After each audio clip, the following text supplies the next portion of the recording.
Hey guys, Corell Cooper with OnTheBlack.com here giving you my New York Mets weekly update.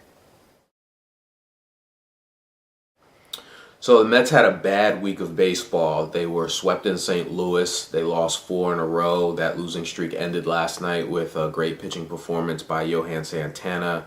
But this week, the Mets starting pitching as a whole was not good. The offense left too many men on base, and the Mets just didn't play smart baseball this week. With that said, there's been a lot of talk this week about changes the Mets should make and how they should shake up the team.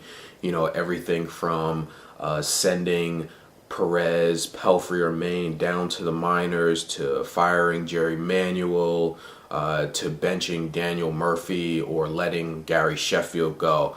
And just want to address some of those. I don't think that any of those changes that anyone wants to make will have a positive enough effect on this team to shake them up, to really make some sort of turnaround.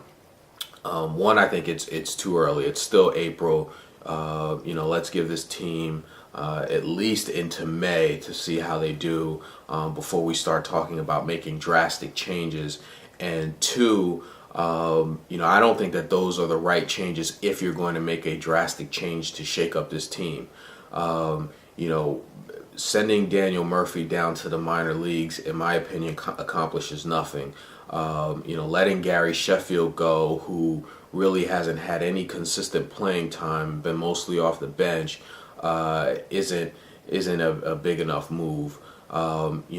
Sending Pelfrey, Perez, or Maine down to the minor leagues, I don't know what that accomplishes, because who are you going to bring up to take their spot? If you really want to make a drastic move and really shake up this team, really send some tremors through the organization, I think you look at the core of the team.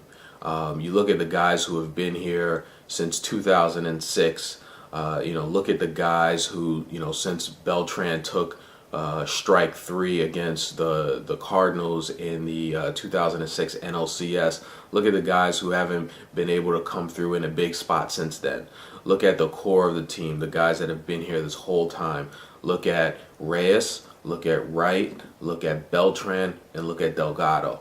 If you really want to shake up this team, if you really want to make an attitude change or a change in the culture in the clubhouse, you look at one of those 4 players or a couple of those players, and you do something there. You don't, sending Daniel Murphy down to the minors accomplishes nothing.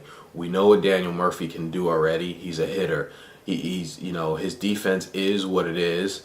It may get a little bit better, but he'll never be a Gold Glove outfielder. So, sending him down to the minors, that does nothing. Sheffield isn't the cause of any of the issues on this team, in my opinion. And he's starting to come around and hit a little bit now. And again, sending Perez, Maine, or Pelfrey to the minors does nothing. Who are you going to bring up to put in their spot? There's nothing there. So if you really want to shake up this team, look at the core. Look at Reyes, look at Wright, look at Delgado, or look at Beltran, and you go from there. And now it's time for my weekly Q&A segment where you guys send in questions and I do my best to answer them. So the first question comes from Dark Nova 306, and he asks, how long would you leave Murphy in left field if his D doesn't improve? Is his bat really enough to make up for it? I think Murphy is going to be out there as long as he hits. Unless you see Daniel Murphy on a consistent basis start to drop routine pop flies, I think he's going to be in left field. The Mets knew that Murphy wasn't the best outfielder in the world. They knew that he was out of position coming into the season. They knew that they would have to sort of deal with him making mistakes and that he was a serious work in progress out there. And, they've already made a decision, in my opinion, that says that, his bat is worth going through the pains of him being out in left field. And so I think as long as Murphy hits, I think he'll be in the lineup. Now, we shouldn't expect Daniel Murphy to hit 35, 40 home runs because that's not the type of guy that he is. But what you should expect from Murphy is something around 300, him being able to handle the bat well, him being a very good situational hitter as well too. And I think as long as he hits the ball, I think he's going to be in the lineup. The next question comes from NYMNYJ22, and he asks, do you know if the Mets have any big power bats in their farm system? Outside of Nick Evans, and I really wouldn't call him a big power bat, but he does have some pop.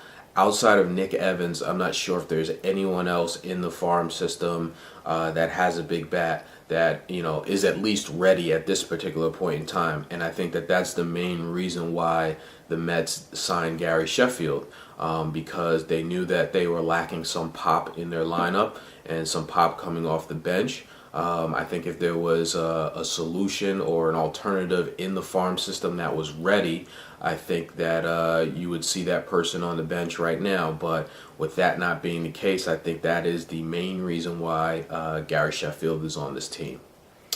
And the third and final question comes from NYMDSA1, who asks, what are your thoughts on Matt Holliday and our chances to get a big name pitcher?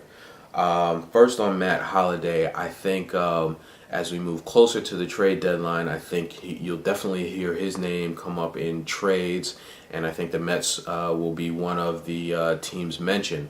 I think he'd be a perfect fit in one of the corner spots for the Mets, whether it be right field or left field. Most likely, I think left field. He's got a big bat, and I think if you see the offense continue to struggle, I definitely think his name will come up, and I think he would definitely be a good fit for the Mets.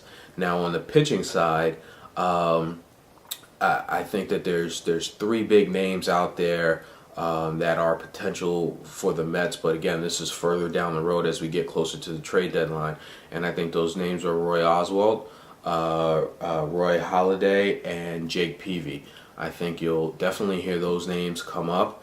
Potentially all three of those teams, the Blue Jays, the Padres, and the Astros, might be out of it by the deadline and looking to move those guys. And we expect the Mets to still be in it. Hopefully they will. And if the pitching continues to struggle, I think you'll hear those names mentioned. Even if the pitching is good, I think you might hear some of those names mentioned. Out of those three, if I had my choice, I'd go with Jake Peavy. Peavy is 28 years old. He's signed through 2012, so it's not like the Mets would be making a trade for him at the deadline and then have to worry about renegotiating his contract in the offseason. He's already signed through 2012, and I believe there's a team option for 2013 as well. So I like Peavy.